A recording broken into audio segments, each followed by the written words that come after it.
I totally forgot that the mics were muted. Sometimes my goodness! Sometimes they just mute themselves. I feel like I know. I did this last time, I think, too. Every work meeting. Oh yeah, that's right.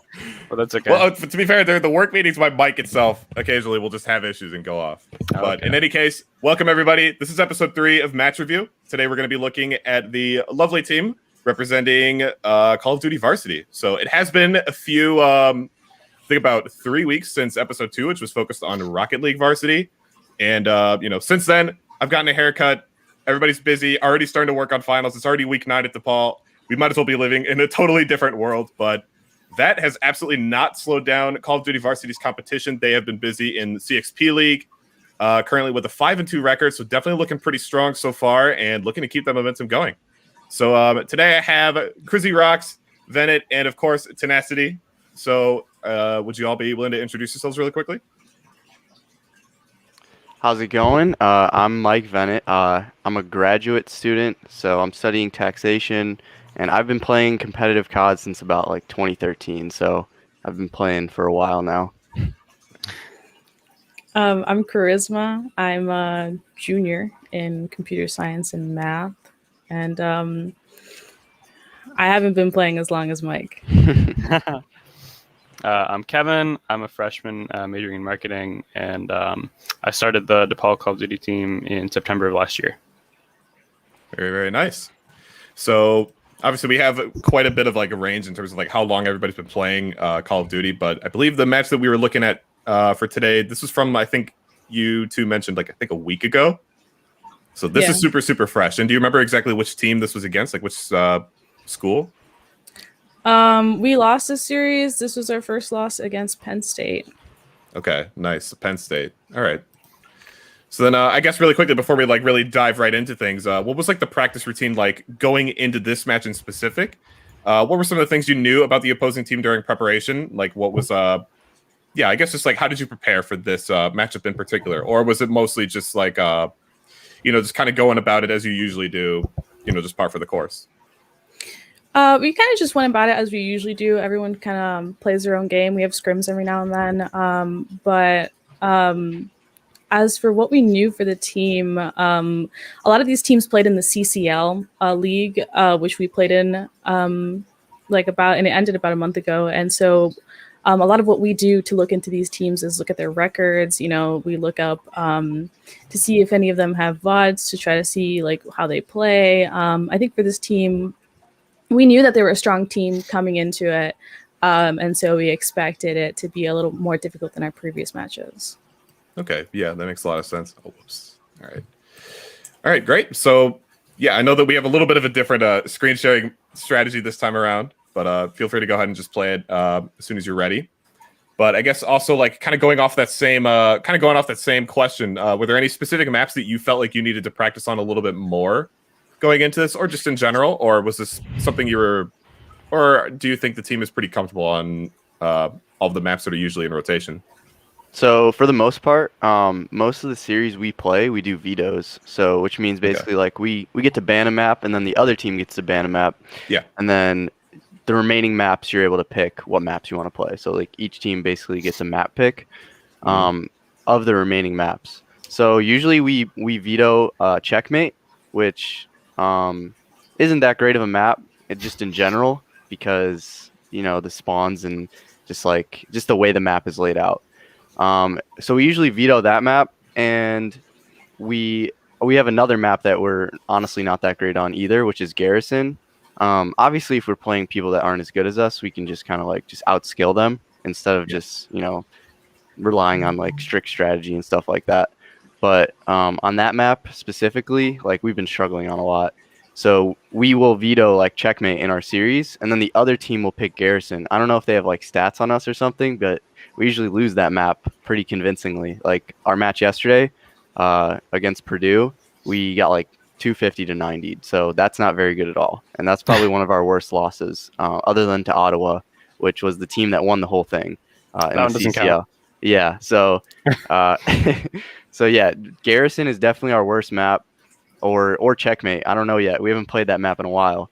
And specifically, like you were asking about practice earlier. Honestly, we haven't been practicing as a team much. We had scrims maybe like 2 or 3 weeks ago, but that was like one of our only like set of scrims that we've had in a really long time. But yeah, like I definitely say like Garrison's one of our worst maps, and then we have some good maps like Moscow S&D. We're usually pretty good at that map. Like our strategy is pretty good, and then Control. I think I'm pretty confident in Control on this team. We do a good job just like outslaying the other team, which is a big part of it. But other than that, I think those are pretty bad maps. Checkmate and Garrison.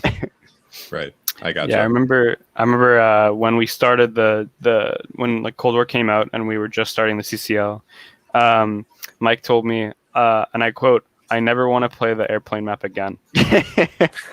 True. There's just airplane map. There's just Yeah. I've had conversations with people where they're just basically like, it's just a 1-lane map. Like, because if you think about it, you're just like in a warehouse, you're just in a box.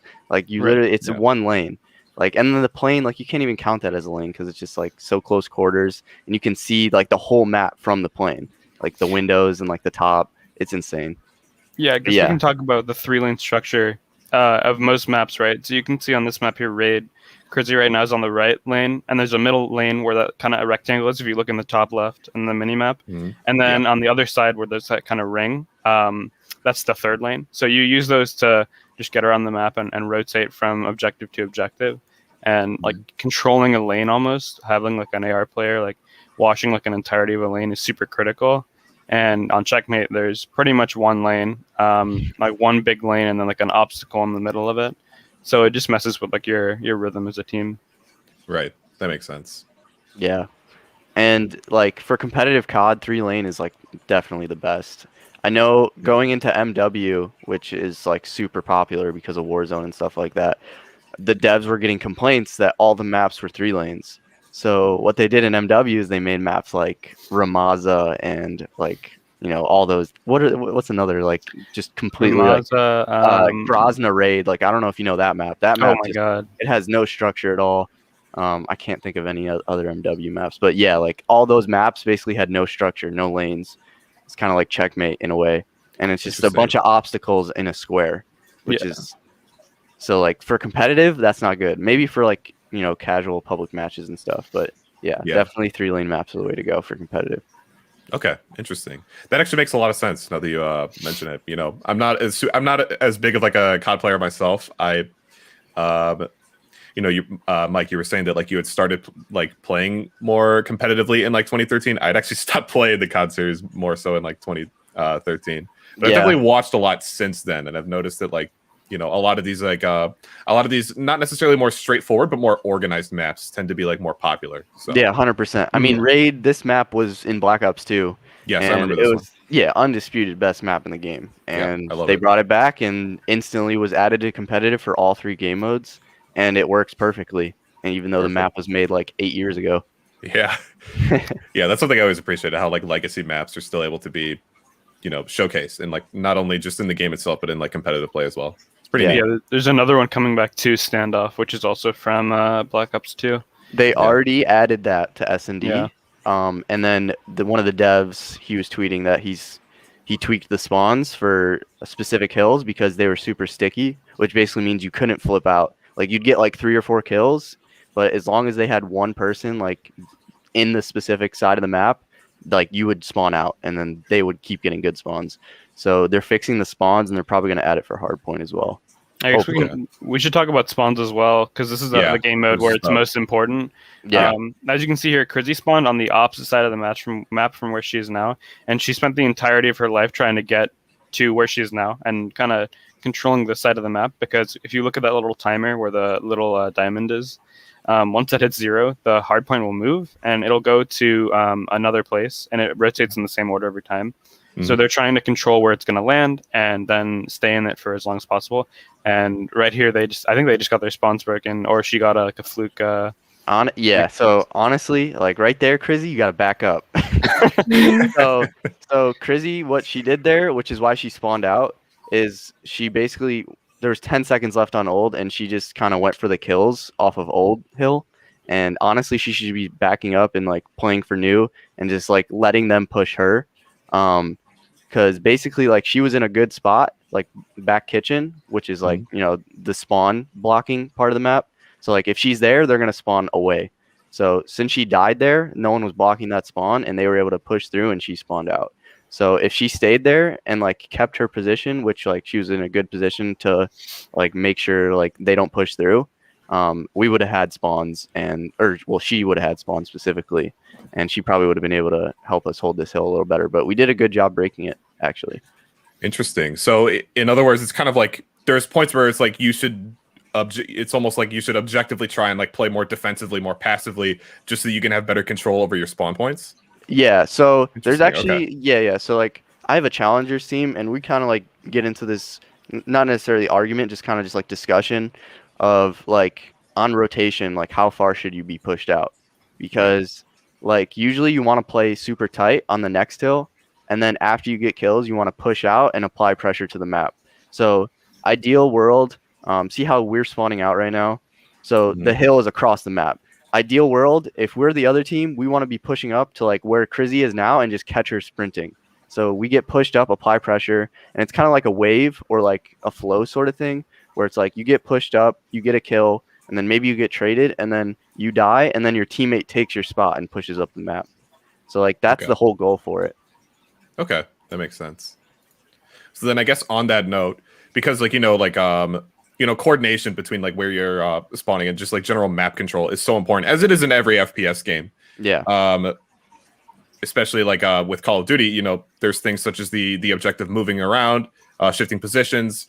The game itself can be very, very fast paced. A lot of things can just sort of like happen really, really quickly. Yeah. So, on that end, speaking in terms of like communication, since it's such a big part of team play, how do you think that your team's communication was maybe in this match in general, but also like in this match specifically, but also in general? Like, do you think it's something that's been a strong point? Do you think it's something you need to work on? Do you think it's something that you need to like kind of like fix as time goes on? Like, what's kind of like your thought process on that so far? Can I sneak in here? And so I haven't played with the team in a while, but I remember a little while ago watching a couple of their matches, and Mike plays with his challengers team, which is obviously a little bit higher level competition than like at the college level. And after one of the maps that they played, I think it was Raid Hardpoint against like one of the better teams in the CCL that we played against. He said like I was way less worried about getting shot in the back than I was with my challengers team, which really shows like how important like their communication is, because that made the difference, right? They're probably like realistically gun to gun, not as like put together as like a challengers roster, but the chemistry they have from playing together so much carried them throughout that match. Okay. Yeah. I definitely had felt that a couple times, because basically I'll be like playing scrims with my challengers team during the day, and then I'll have like a CCL match or a college match during the night.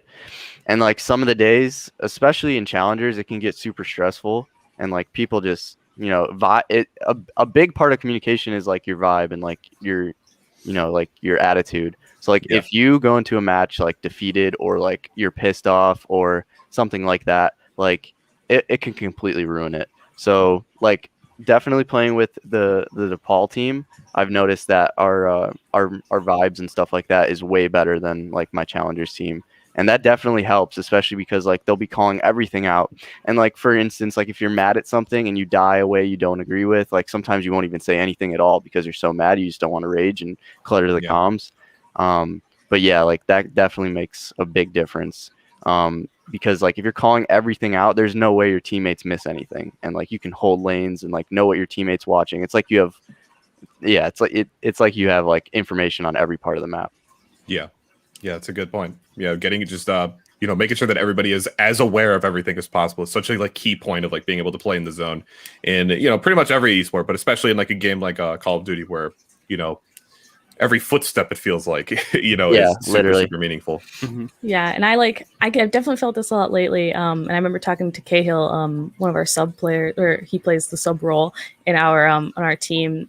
That like since we had a new addition to the team where we swapped one of the players out, and I told him that before I used to be able to like pretty much imagine like where everyone was playing, and like now, especially since I role swapped, I can't. Like I don't know what my teammates are doing, and because of that, maybe like our communication isn't up to par, and maybe that's why we've been losing as well, right? Is because we don't have that knowledge that we had before. Yeah. You kind of have that unspoken chemistry with like the players that you play with forever. You'll always know kind of like they're playing off you, you're playing off them, just by looking at the minimap. Because we spend, what percentage of the time do you think you spend looking at the minimap versus actually like focusing on gunfights? Oof, that's a lot, like maybe 30 or 40%. Right. Honestly, yeah. Because you're trying to play around like where your teammates are, and that has to do with something that I was actually going to bring up. Like the different roles in games. So if you look at other FPS games like Valorant or Counter-Strike, you have like very set roles where like you'll have your Sentinel players, your Duelist players, your Lurkers, your entries. But in COD, your role is based on your guns. So do you guys want to talk about that real quick? Yeah, so especially on a map like Garrison, sometimes you want to pull out like a third sub. It depends on the map for competitive COD, honestly. And it depends on like, sometimes it depends on like if you're getting put in a cycle or not, which basically means like you're spawning up, dying. So if that's happening and you're like usually like the flex, which means like you're switching between sub AR depending on the map, you might want to pull out an AR so you can, kill those guys that are set up basically spawn trapping you. But yeah, like on this map, Crizzy used to be a sub and now she's running an AR. So like she had to completely change her role, which basically means she has to slow down and just like, focus on spawns, blocking spawns, and holding those long angles to make sure we don't get pinched or just looking over us in the hill. But yeah, like roles in Call of Duty, especially on this game, I've also had discussions with my challengers team about this where it's like, why is it set 2 and 2? Usually it's like 2 subs, 2 ARs. And like, why is it that? And honestly, like I think it's just the way the game works with the map layouts. 2 subs are good enough for aggression, like a good mix of aggression, and then 2 ARs are good for, just holding down the map and holding those long angles. I think it's just a good mix, especially in Call of Duty.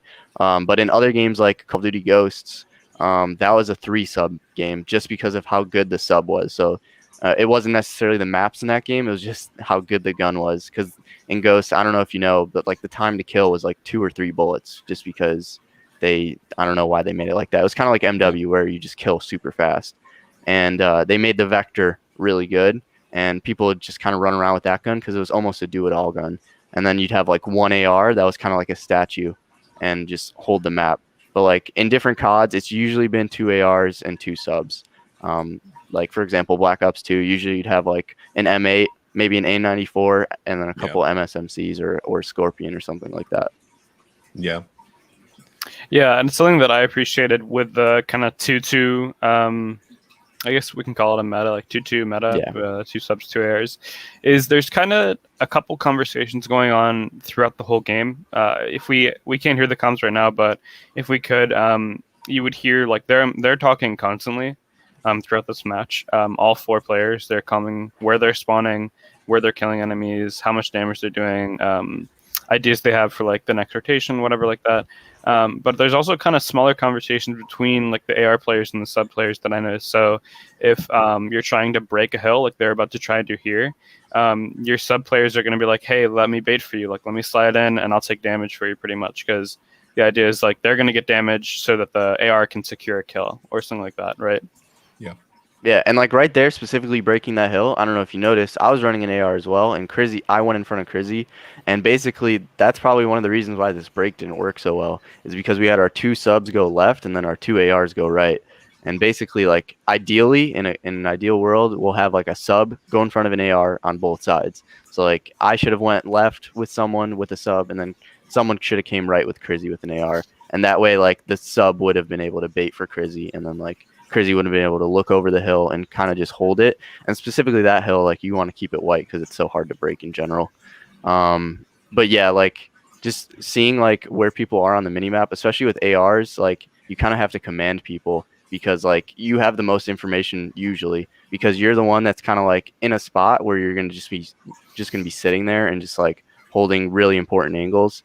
And basically you can see what's open and what's not open. And it's really important for you to like see what's not being looked at and have your teammates pick it up.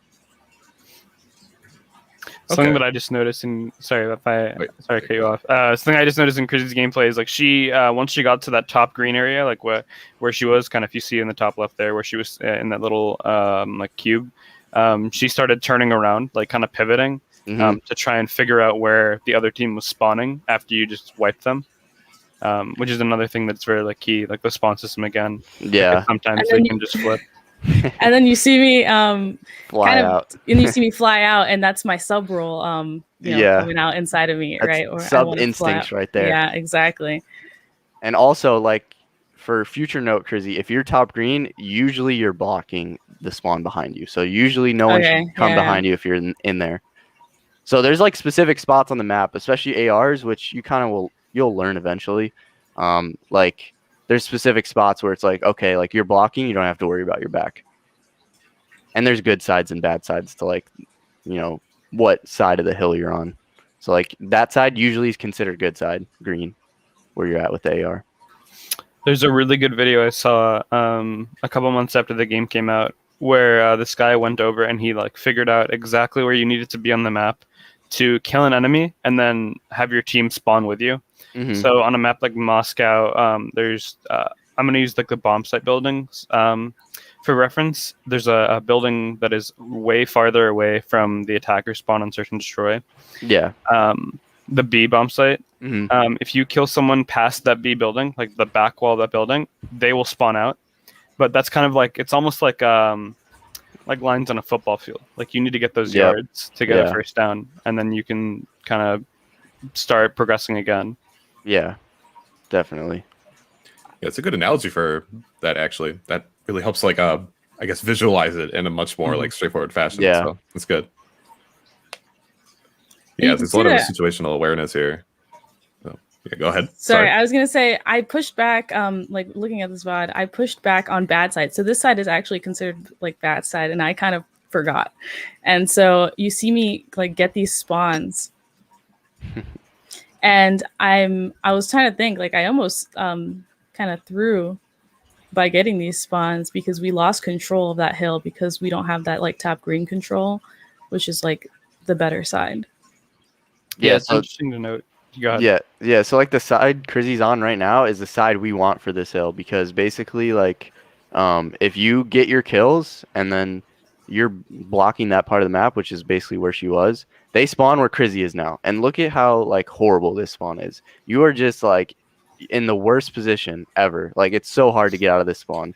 So usually you have to wrap around the left and then waste time, and then you don't get any time on the hill. It's horrible. Like Crizzy's taking the shortest route to hill right now, and like this usually is considered like not that great, but like since we have someone in the hill, it's fine. But like usually like that spawn, you like if they have a good team and they know how to set up, like you're gonna get absolutely just like destroyed and not get any time on that hill. Right. So there's good sides and bad sides to every single hill on this game, and you want to play for the good side, obviously. Yeah. So me getting that like that spawn there could have been like super detrimental. Like we still lose the game, but if this was a better team, like say we played Purdue on this match, like we definitely would not have gotten any time on that hill. Yeah. So I guess like bringing up like the college matchup into play here. How do you think like the matchup played specifically? Like I know obviously we were talking about like different like map strategy specifically, like making sure everything is covered, that you're like your offensive, like when you're pushing, is like more balanced. Like how do you think how did you have to adjust like that basic game plan for this map against this specific team, or was there not much adjusting that needed to be done in the first place? I think specifically for COD, for the most part, most teams know how to play the game correctly in general. So COD's pretty simple, but it's hard to play it simple, like because like so many random things can be happening. But like for the most part, like your goal on the map, and if you don't, then like that can definitely mess with your team, but a little bit. But I think specifically against a better team is like we as a team, I think we know how to play the maps correctly for the most part. Where it's like, see how we're not jumping up into the top green right there? It's because it's a death trap. So you go around, you take your time. So like we know how to play. It's just a matter of like who basically comes like better that day with like their gun skill and like their movement and stuff like that. So like do we win this matchup, or do we is this the match we lose like last map? No, this is the map you lose. Yeah, so basically like we do win the other map. So like it was a pretty even matchup. It just honestly, I think specifically in like these college matches, I think it's whoever just like shows up that day. Okay. Yeah, and during this match, I'd say we would win 100%, but we did find out that Hoda was playing on a VPN. So he was playing with like over 200 ping. Yeah. Oops. Something else to kind of go over like the college versus college matchup. Like if you're trying to scout out like a specific team and kind of break down their like individual set of 4 players and beat them that way, you can do that. You can like go on. What we did a couple times in the CCL was we would look at the individual stats of other teams and be like, hey, we need to shut down this player. And that actually happened to us once. I remember when we played Illinois, whenever they would see Venet's name on the map, all 4 of them would instantly challenge him immediately, because a lot of our strategies back then would revolve around getting him into like a power position and kind of just helping him outslay for us. Right. And we would like do all the dirty work for him. So you still kind of can do that, like kind of matchup preparation if you're pretty devoted. But like Mike said, it's pretty much just on the day who's kind of shooting straighter. Right. Okay. So that makes a lot of sense. Makes it a much more like a much more straightforward competition. Just like, you know, who is better on the map as opposed to like trying to get the jump on like whose strategy is above the others. Yeah, I think strategy wise, so for like hardpoint, since it's just a respawn game mode, if you're winning your gunfights, you'll probably be winning that game mode and playing correctly for the most part. But strategy really comes in search and destroy, where it's like you can basically just read a team or just like, you know, counter them, or, you know, just have a strategy where it just completely counters the team and just like you're able to win the round just based off strategy. I played an S&D tournament last night, and basically one of the strats we had was we had someone go to a bomb site and we had 3 people hide in our spawn, and then one person went to the bomb site, threw a smoke, and then we went to the opposite bomb site and they completely left it open, and we got the bomb down planted and then had all these power positions and were able to lock down the site and win the round. So strategy definitely comes in search and destroy more, which is basically like, you know, CSGO and Valorant, where it's like, you know, you can hit different parts of the map and hold different parts of the map and win the round just based off positioning and strategy. Okay. Yeah, it's like slower paced like bomb defusal mode. Right. All right. So then one more question we could talk about before we close out for today. So something I noticed while we were talking about these 2 matches that we were showcasing today is that, you know, even those these specific games both ended up in a loss. Not maybe, you know, you might have taken some wins during like throughout the entire series, but at these 2 specific, I noticed that even though they were a loss, you were still able to like reflect and be like, oh, okay, this is exactly what went wrong. Oh, okay, this is what we could do for next time. So that's obviously a really, really important thing for any, you know, competitor to have, is like being able to, you know, be teachable and like learn from your losses. Would you say that this is like a pretty big part of the team in general, especially considering like any like roster swaps? Like, do you think this is something that's like consistently like something you do after every single, or at least like after a number of matches where you just kind of reflect on things, see what could be done better? Yeah, I think I try and point stuff out pretty quickly. So like we'll play a map, because usually it's like a best of 5. We'll play a map and I'll notice something we're doing wrong. I'll be like, hey, just like next time we play this map or play in this game mode or something, be like, yo, we have to do this better, or like make sure we're wrapping, or, you know, just a specific example. But like it depends. Like after the map and I see something wrong, I'll try and call people out for their mistakes and tell them how they can, you know, play it better next time. That's definitely really important, because like if you keep making the same mistakes over and over, it basically means you're not paying attention and stuff like that. But it's definitely the best way to improve, especially in this game, because teamwork is really important. Yeah, which that also factors in then to like, I know you were talking about how, you know, DePaul, this team in specific, has really, really good it's like really, really good vibes playing with one another. Do you think that kind of factors into it, the fact that everybody is kind of like-minded and like trying to move forward and improve as like a unit?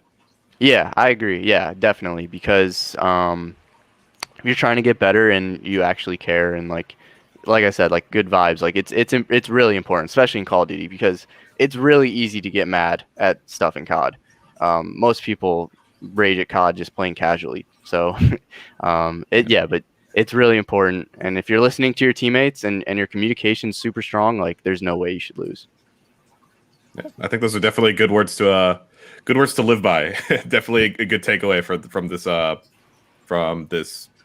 this VOD review. Yeah. So, all right, well, that's pretty much it for me. If any of you all had some last thoughts to bring up really quick, feel free to share them. But aside from that, I know that you did play one of your matches for this week yesterday. What's coming up next? What's the other match for this week? It's tonight. It's tonight at 8:30. Exciting. Alrighty, So- yeah. Keep up to date by following @DPUCOD on Twitter. There'll be some graphics and links to everyone's stream on there. Yeah, should be a good match too. We're playing Tennessee, which was I think top 20 in the CCL. So, Oh wow. That's exciting. So, do you think it's going to be a match that's going to be especially challenging, or do you think y'all got this? Where's the confidence? I think it'll be challenging, but hopefully we'll pull through and everyone show up. So Yeah. Awesome. Exciting. The last thing I want to say is for Mike and Krizzy, one thing we learned throughout the CCL is like no one is unbeatable. The game isn't over until it says 253 or 6 on the score count. Mm-hmm. Yeah, another good sentiment to carry. All right, well, that's awesome. Thank you all so much for coming by and talking about Call of Duty here.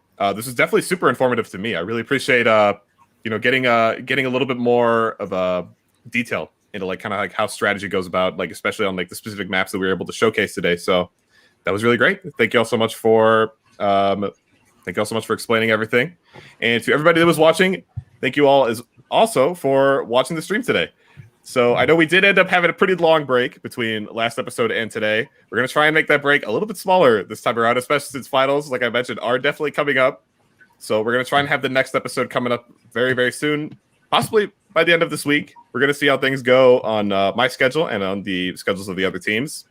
But we'll be sure to post around it on Discord, on Twitter, etc. You know where to find us.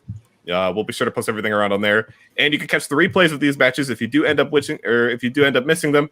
You can catch them on YouTube. That'll just be youtube.com, DePaul Esports. You'll be able to find it pretty easily, and everything will be up right there. So, yeah, that's pretty much it for me. Kevin, Charisma, Mike, thank you all so much for coming by today once again. And I hope to see you all next time. Take care.